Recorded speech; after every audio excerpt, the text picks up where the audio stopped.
জনতা জনাব আব্দুল কাদের, মঞ্চে উপস্থিত আছেন বাংলাদেশ জামাত ইসলামী যশোর জেলা শাখার সংগ্রামী সহকারী সেক্রেটারি জনাব অধ্যাপক শামসুজ্জামান, জেলা দপ্তর সম্পাদক জনাব নূর আলমুর মামুন, সদর উপজেলা আমির জনাব অধ্যাপক আশরাফ আলী সহ জেলা এবং পৌরসভার নেতৃবৃন্দ, প্রিয় রেলগেট এলাকাবাসী, সবার মধ্যে আন্তরিক শুভেচ্ছা এবং সালাম। আসসালামু আলাইকুম রহমতুল্লাহ বারাকাতুহু। আমরা সবাই অধীর আগ্রহে চেয়ে আছি আগামী 12ই ফেব্রুয়ারি বাংলাদেশের ইতিহাসে একটি মূল পরিবর্তনের দিন।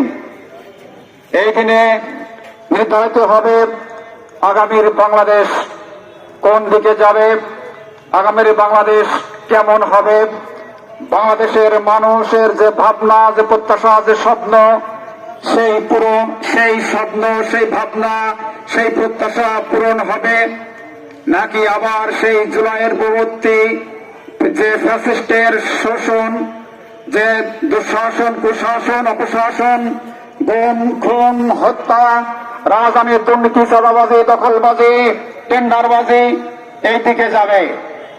এই জন্য 12ই ফেব্রুয়ারির নির্বাচন বাংলাদেশের মানুষের বা জাতির ইতিহাসে একটি গুরুত্বপূর্ণ নির্বাচন।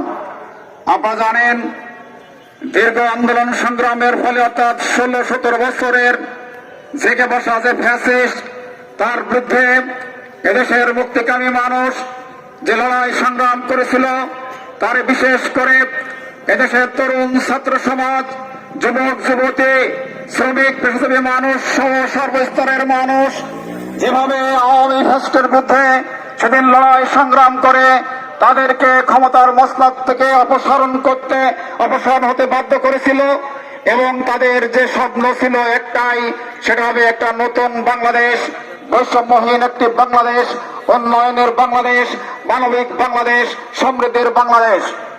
কিন্তু অতীব দুঃখের বিষয়, আপনারা জানেন যে 2024-এর 5ই আগস্টের পরে আমরা কি দেখছি, চারিদিকে আবার নতুন করে ফ্যাসিস্টের পদধ্বনি আমরা শুনতে পাচ্ছি। আজকে আমরা দেখছি সারা দেশে দখলবাজি, সন্ত্রাসী ছেয়ে গেছে। আজকে এই দখলবাজি, সোদাবাজি, সন্ত্রাসীর কবল থেকে দেশবাসীকে মুক্তি দেওয়ার জন্য জামাত ইসলামী সহ আজকে 11 দলীয় জোট ঐক্যবদ্ধ হয়েছে।